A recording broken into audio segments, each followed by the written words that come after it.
Hello student, मैं ऐसे कौन स्वागत करता हूं क्लास है यूट्यूब चैनल पे। आज हम लोग बात करने वाले हैं पूर्ण आंतरिक प्रवर्तन के बारे में कि पूर्ण आंतरिक प्रवर्तन जो है कब होता है और क्या होता है। तो सिंपली चलिए स्टार्ट करते हैं। तो स्टार्ट करने से पहले यदि आप लोग मेरे चैनल पे जो है नए हैं तो मेरे चैनल को सब्सक्राइब कर लिए। सिंपल जो है आप लोग यूट्यूब पर जाइए और क्लास है नाम जो है सर्च मारिएगा तो आपका दूसरे नंबर पे चैनल मिल जाएगा, उसको सब्सक्राइब कर लीजिए और जो है बेल आइकन को जो है ऑल पे सेट करें ताकि जो भी मैं वीडियो डालूं उसका नोटिफिकेशन जो है आप तक पहुंच जाए।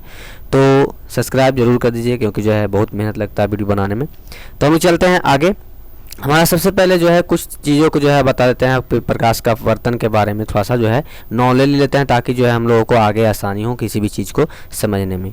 या आई होप जो है थोड़ा सा आप लोग जो है समझते होंगे भी, सारे चीज़ों के बारे में आप लोग जानते भी होंगे थोड़ा मोड़ा, ठीक है ना। तो हमें बोला जा रहा है क्या, जब प्रकाश की किरण किसी विरल माध्यम से सघन माध्यम में जाती है, ठीक है ना, जब प्रकाश की किरण किसी विरल माध्यम से सघन माध्यम में गमन करती है या तो जाती है तो अपवर्तन के कारण यह अभिलंब की तरफ झुक जाता है। यानी कहने का मतलब कोई भी ऐसा किरण है या तो कोई भी प्रकाश का किरण जब वो विरल माध्यम से सघन माध्यम में जाता है तो अभिलंब कहने का मतलब क्या होता है कि जो भी हमारा किरण आपतित हो रहा है उसके लंबवत जो रेखा होगा उसी को हम लोग अभिलंब बोलते हैं, ठीक है ना। तो अभिलंब की ओर झुक जाती है यानी कि उसके साइड जो है झुक जाती है। दूसरा हमारा क्या पॉइंट है, दूसरा पॉइंट है जब प्रकाश की किरण किसी सघन माध्यम से विरल माध्यम में गति करती है तो यह अभिलंब से दूर हट जाती है। यानी कहने का मतलब अब इसमें जो है इस केस में उल्टा होता है कि जब मान लिया कोई भी किरण जो है हमारा उस सघन माध्यम से विरल माध्यम में जाएगा तो क्या होता है कि थोड़ा सा जो है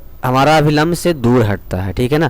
दूर हटने के साथ साथ उसका जो है गति भी थोड़ा सा फास्ट हो जाता है एज कम्पेयर टू जो हमारा सघन माध्यम में उसका गति था, ठीक है ना। तो हम लोग चलते हैं इसको थोड़ा सा हम लोग जो है डिटेल में और समझ लेते हैं। जैसे कि यहाँ पे देखिए, यहाँ पे जो है सबसे पहले एक स्लैब हमको लिया हुआ है जो कि कांच का है, प्लस में इधर जो है हमारा हवा है, दोनों तरफ जो है एयर है। कहने का मतलब ये दोनों तरफ जो है विरल माध्यम है और ये जो हमारा कांच जो है हमारा क्या है, सघन माध्यम है। अब पहला बार में क्या होगा कि जो है एक किरण जो है हमारा विरल माध्यम से जो है सघन माध्यम की ओर जा रहा है और ये हमारा क्या होता है, लंबवत जो होता है उसको हम लोग अभिलंब बोलते हैं। तो इस कंडीशन में क्या होगा कि जो ये हमारा किरण जो होगा अपवर्तित किरण होगा वो हमारा अभिलंब की ओर थोड़ा सा क्या हो जाएगा, झुक जाएगा, ठीक है ना। लेकिन वही दूसरे कंडीशन में क्या होगा कि ये हमारा सघन माध्यम होगा, यह जो हमारा क्या हो जाएगा, विरल माध्यम होगा। तो इस कंडीशन में क्या होगा, जो किरण आएगा वो जो है हमारा अभिलंब से थोड़ा सा दूर हटेगा। जैसे कि देखिए यहाँ पे जो है कुछ एंगल है और यहाँ पे जो है ज़्यादा एंगल है। यानी कहने का मतलब कुल मिला करके जब किसी भी जो है सघन माध्यम से विरल माध्यम में कोई किरण जाती है तो उसका जो आपतन कोण है अपवर्तन कोण से छोटा होता है। जैसे कि आप लोग यहाँ पे देख सकते हैं जो हमारा अपवर्तन कोण है बड़ा है और आपतन कोण क्या है, छोटा है। लेकिन इसके उल्टा क्या होता है, जब मान लिया कोई किरण जो है विरल माध्यम से सघन माध्यम में इंटर करता है तो उसका आपतन कोण जो है अपवर्तन कोण से क्या होता है, बड़ा होता है, ठीक है ना। तो आई होप जो है समझ में आ गया होगा क्या हमने जो है यहाँ पे बोलना चाह रहे हैं, ठीक है। इसको जो है आप लोगों को आगे भी थोड़ा सा यूज आएगा, ठीक है ना। हम लोग आते हैं इसके दूसरे नंबर पे हमारा क्या है, क्रांतिक कोण। क्रांतिक कोण किसे कहते हैं, ठीक है। तो बोला जा रहा है कि जब आपतन कोण का मान बढ़ाया जाता है तो अपवर्तन कोण का मान भी बढ़ता जाता है। जैसे कि आप लोगों को पीछे बताएं कि जैसे जैसे आप लोग जो है आपतन कोण का मान बढ़ाइएगा, ये जो है कंडीशन क्रांतिक कोण का कंडीशन जो है सिर्फ सघन से विरल में जब आएगा तभी कंडीशन जो है फॉलो करेगा, ठीक है ना। तो जैसे ही हम लोग आपतन कोण को मान को बढ़ाएंगे तो अपवर्तन कोण का भी मान जो है बढ़ता जाता है। जैसे कि आप लोगों के यहाँ पे जो है फिगर 2 में दिखाया था हमने, यहाँ पे जो है सघन माध्यम है, ये हमारा विरल माध्यम है। तो देखिए अपवर्तन कोण जो है क्या है, बड़ा है, किससे, तो आपतन कोण से। तो आपतन कोण हमारा ये जो है हम लोग जो है कलर चेंज करके आप लोगों को थोड़ा सा समझाने की कोशिश करते हैं। तो देखिए ये जो हमारा हरा वाला है हमारा आपतन कोण है और रेड वाला क्या है हमारा अपवर्तन कोण है। अब देखिए यहाँ पे आपतन कोण जो है यहाँ पे बहुत छोटा है, ठीक है ना, और यहाँ पे जो अपवर्तन कोण है वो बहुत बड़ा है। यदि मान लिया कि इस किरण को जो है और हम लोग थोड़ा सा जो है टिल्ट कर दें, यानी कहने का मतलब इसके बीच का एंगल और बढ़ा दें तो हमारा जो अपवर्तन कोण होगा और थोड़ा सा बढ़ जाएगा, ठीक है ना। कहने का मतलब वही है यहाँ पे कि जब आपतन कोण का मान बढ़ाया जाता है तो अपवर्तन कोण का मान भी बढ़ जाता है, अर्थात थोड़ा अभिलंब से उतना ही दूर जाती है। इसके बाद बोला जा रहा है जब आपतन कोण को इतना बढ़ा दिया जाए कि अपवर्तन कोण का मान 90 डिग्री हो जाए। जैसे कि आप लोगों के यहाँ पे जैसे यहाँ पे जो है थोड़ा सा लगभग 90 के बराबर हो गया है, ठीक है ना। आपतन कोण 90 के कहने का मतलब क्या होगा, कि अभिलंब से 90 डिग्री, ये जो हमारा लंबवत जो रेखा है इससे 90 डिग्री, यानी कहने का मतलब ये वाला रेखा, ठीक है ना। तो यदि मान लिया कि इस एंगल को और बढ़ाएंगे तो एक कंडीशन ऐसा है कि यहाँ से पास हो जाएगा, ठीक है ना। यदि मान लिया कि यहाँ पे थोड़ा सा और कलर चेंज कर लेता हूँ, मान लिया कि मैं यहाँ पे इस किरण को यहाँ से पास करवाया और पास करवाते वक्त क्या हुआ कि ये जो है 90 डिग्री अभिलंब के 90 डिग्री से होकर के गुजर गया। कोई भी तो ऐसा कंडीशन आएगा ना, क्योंकि जो है हम लोग यहाँ पे देख रहे हैं कि जैसे ही हम लोग अपतन कोण को जो है बढ़ाते हैं तो हमारा अपवर्तन कोण भी बढ़ता है। तो एक कंडीशन ऐसा होगा कि यहाँ से दूर हट के इस बिल्कुल जो है अभिलंब के 90 डिग्री यानी बोल सकते हैं 90 डिग्री यानी 90 डिग्री का कोण बना लेगा। एक कंडीशन आता है, ठीक है ना। तो जब एक कंडीशन आता है तो उसी आपतन कोण के मान को हम लोग क्या बोलते हैं, क्रांतिक कोण बोलते हैं। आप ध्यान रखना है कि इसके लिए जिस आपतन कोण पे हमारा जो अपवर्तन कोण होगा वो क्या हो जाएगा, 90 डिग्री हो जाए। क्या हो जाए, 90 डिग्री हो जाए। जैसे कि यहाँ पे देखिए, यहाँ पे ए हमारा क्या है, आई जो है आपतन कोण है और ये हमारा अपवर्तन कोण है। अब क्या किया गया है, यहाँ पे देखिए थोड़ा सा जो है एंगल कम था, अब यहाँ पे थोड़ा सा एंगल बढ़ाया गया है, आई इक्वल टू क्या कर दिया गया, सी। तो यदि हम लोग एंगल बढ़ाएं यहाँ पे तो देखिए हमारा ए जो रेखा है बिल्कुल जो है अभिलंब के 90 डिग्री पे पास हो गया। यानी कहने का मतलब कुल मिला करके ये जो हमारा एंगल हो गया ये क्या हो जाएगा, हमारा 90 डिग्री का हो गया। क्या हो गया, 90 डिग्री। आर क्या हो गया हमारा, 90 डिग्री का हो गया। कहने का मतलब क्या हुआ यहाँ पे कि हमारा जो है एक क्रांतिक कोण का निर्माण किया। अब निर्माण करने वाला कौन है, तो ये आपतन कोण निर्माण करने वाला है, ठीक है ना। यानी कि आई के जिस वैल्यू के लिए हमारा अपवर्तन कोण 90 डिग्री हो जाता है उसी को हम लोग क्या बोलते हैं, क्रांतिक कोण। आपको यहाँ पे नहीं ध्यान देना है, ये जो अपवर्तन कोण को हम लोग क्रांतिक कोण नहीं बोलते हैं, आपतन कोण को ही क्रांतिक कोण बोलते हैं। कब, जब हमारा जो है अपवर्तन कोण क्या हो जाए, 90 डिग्री हो जाए, ठीक है। तो एक प्रकार का क्रांतिक कोण जो है हमारा आपतन कोण ही होता है, लेकिन किस कंडीशन में, जब हमारा अपवर्तन कोण 90 डिग्री होता है तो हम लोग आपतन कोण को ही क्रांतिक कोण कहते हैं। तो आई होप जो यहाँ तक समझ में आ गया वो क्रांतिक कोण किसे कहते हैं। तो यहाँ पे देखिए परिभाषा यहाँ पे दिया हुआ है, आपतन कोण का वह मान, यहाँ पे बोले ना कि आपतन कोण का वह मान जिस पर अपवर्तन कोण का मान 90 डिग्री हो जाए तो इसे क्रांतिक कोण कहते हैं। यानी कुल मिलाकर क्रांतिक कोण भी एक हमारा आपतन कोण ही है, लेकिन जब हमारा अपवर्तन कोण का मान 90 डिग्री हो जाता है तो उसको हम लोग क्या बोलते हैं, क्रांतिक कोण का नाम दे देते हैं। तो आई होप जो है पूरा जो क्रांतिक कोण है ये आप लोगों को समझ में आ गया होगा। एक ठो और बात, यदि मान लिया कि ये जो हमारा आपतन कोण क्रांतिक कोण से और बड़ा हो जाए, यानी कि मतलब कहने का क्या हुआ कि जो है यहाँ पे लाइन पास हो रहा था, यानी कि बोल सकते हैं यहाँ से जो है जब किरण पास हो रहा था तो 90 डिग्री से पार हो रहा था। अब मान लिया कि इस किरण को हमें यहाँ से पास करवाएं, ठीक है ना। तो इस किरण को जब यहाँ से पास करवाएंगे तो इस अभिलंब से और दूर भागेगा, 90 डिग्री से भी ज्यादा भागेगा, यानी कहने का मतलब इस साइड आएगा। अब क्या हुआ इस कंडीशन में कि जिस माध्यम से गया था ये किरण उसी माध्यम में पुनः लौट करके आ गया। तो परावर्तन इसी को तो बोलते हैं ना, किसी भी जो है लाइट को पास करवाया, पास करवाने के बाद सेम माध्यम में जो है लौट करके आ जाए, इसी को हम लोग क्या बोलते हैं, परावर्तन बोलते हैं। तो यहाँ पे जो है इसका दूसरा नाम हो गया है कि इसको क्या बोलते हैं, पूर्ण आंतरिक परावर्तन। पूर्ण आंतरिक परावर्तन कब होता है, तो ये समझिए लेंस में होता है, सिंपल बोलना है आपको। पारदर्शी जो है पदार्थ में हमारा पूर्ण आंतरिक परावर्तन होता है। यहाँ पे लेंस नहीं बोलिएगा, यहाँ पे बोलिएगा कि मान लिया कि कोई पूछे कि आपका जो पूर्ण आंतरिक परिवर्तन होता है वो कौन से पदार्थ में होता है, ठीक है ना। पारदर्शी में होता है, अर्ध पारदर्शी में होता है या अपारदर्शी में होता है। तो कैसा पदार्थ में, पारदर्शी पदार्थ में हमारा पूर्ण आंतरिक परिवर्तन होता है, ठीक है।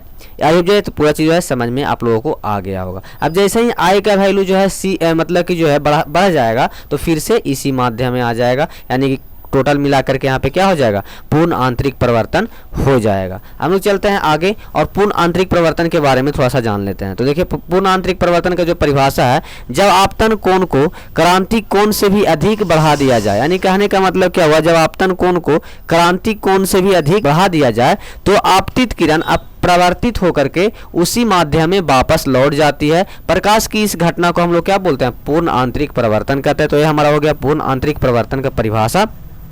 अब आते हैं थोड़ा सा फिगर से जो है इसको थोड़ा समझ लेते हैं। पहले नंबर में देखिए जो हमारा हरा कलर का जो एक हमारा रेह था, यानी कि किरण था, ये जब पास हुआ तो कुछ जो है हमारा टिल्ट होकर के बाहर, यानी कि जो है उस दूसरे माध्यम में चला गया, पास कर गया। तो यहाँ पे तो अपवर्तन हो गया। अब देखिए पीला वाला जो कलर था वो हमारा क्या हुआ कि ऐसा एंगल से वो पास करवाया कि जो हमारा क्रांतिक कोण का निर्माण हो गया, यानी कि कहने का मतलब वो अभिलंब से 90 डिग्री के एंगल पे वो पास किया। जैसे कि यहाँ पे देखिएगा तो ये जो है हमारा क्या है, 90 डिग्री का एंगल है। अब आते हैं रेड कलर वाले के पे। तो जैसे ही हम लोग जो है रेड कलर वाले को थोड़ा सा और थीटा को बढ़ाएं, यानी कहने का मतलब जो है आपतन कोण को और बढ़ाएं, तो क्या हो गया, पुनः उसी माध्यम में चला गया। तो यहाँ पे क्या हो जाएगा, हमारा पूर्ण आंतरिक प्रवर्तन हो जाएगा। तो आई होप जो है समझ में आ गया होगा कि पूर्ण आंतरिक प्रवर्तन जो है कब होता है और कैसे होता है। तो सिंपल पूर्ण आंतरिक प्रवर्तन के बारे में कोई पूछे तो सिंपल ये लिखना है, जब आपतन कोण को क्रांति कोण से भी अधिक बढ़ा दिया जाता है तो आपतित किरण जो है यानी कि जो आने वाली किरण है वो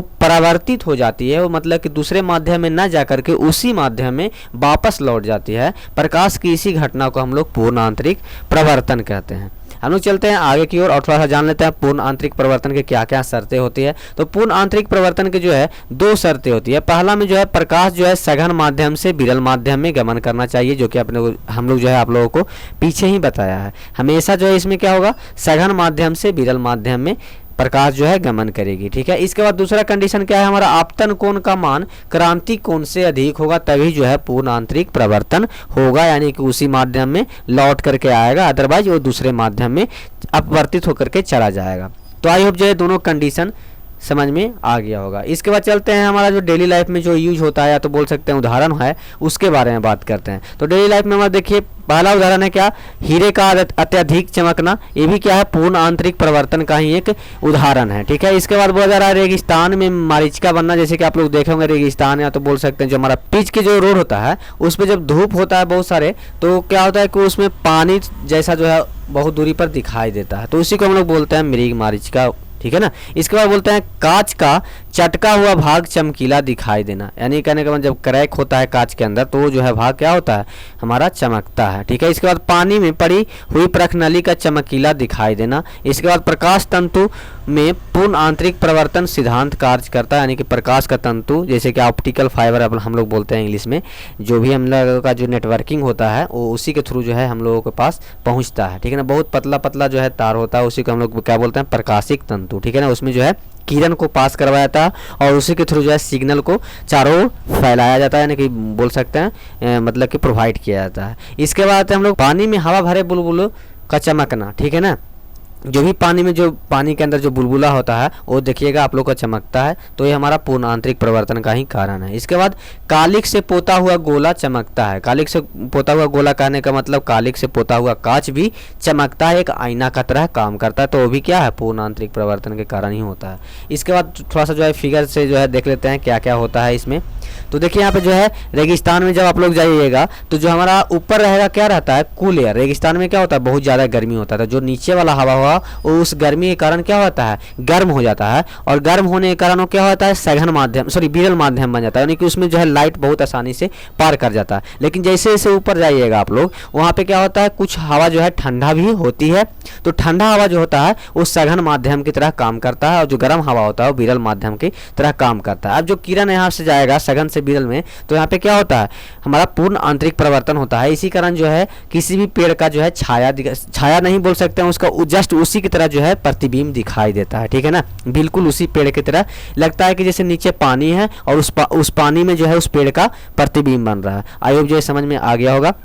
इसके बाद है नेक्स्ट में हमारा हीरा का चमकना। इसके बाद प्रकाशिक तंतु, ये शायद आप लोग देखे भी होंगे कि भी जो है खिलौने में रहता है कि नीचे से लाइट लगा हुआ रहता है और ऊपर में जो है चमकता है, तो एक प्रकाशिक तंतु ही होता है। इसमें क्या होता है कि जो लाइट होता है वो बहुत ही आपस में जो है इस अंदर के मतलब कि बोल सकते हैं इस तंतु के अंदर बार बार टकराने के कारण इसका क्या होता है पूर्ण आंतरिक प्रवर्तन होता है और ऊपर जाकर के चमकता है। ठीक है ना, तो आइए जो समझ में आ गया होगा। इसके बाद क्या हम लोग आते हैं पानी के अंदर बुलबुला का चमकना। तो देखिए ये जो है पानी है और ये जो बुलबुला होगा इस बुलबुले के अंदर क्या हो जाएगा हमारा एयर होगा। तो अब क्या होगा कि ये जो हमारा पानी होगा सघन माध्यम हो जाएगा और ये जो एयर हो जाएगा क्या हो जाएगा हमारा विरल माध्यम हो जाएगा। तो यहाँ पे क्या होता है सिंपली जो प्रकाश आती है वो पुनः जो है लौट जाती है उसी माध्यम में, इसी कारण जो है चमकीला दिखाई देता है, क्योंकि यहाँ पे जो है पूर्ण आंतरिक प्रवर्तन होता है और क्रांतिक कोण का मान आपतन कोण से बड़ा होता है। ठीक है ना, आई होप जो है पूरा जो है समझ में आ गया होगा। इसके बाद चलते हैं हम लोग लास्ट। तो चलिए मिलते हैं अगली वीडियो में, तब तक के लिए धन्यवाद, और चैनल को जो है जरूर सब्सक्राइब कर लीजिए, क्योंकि जो है बहुत मेहनत लगता है वीडियो बनाने में। ठीक है ना,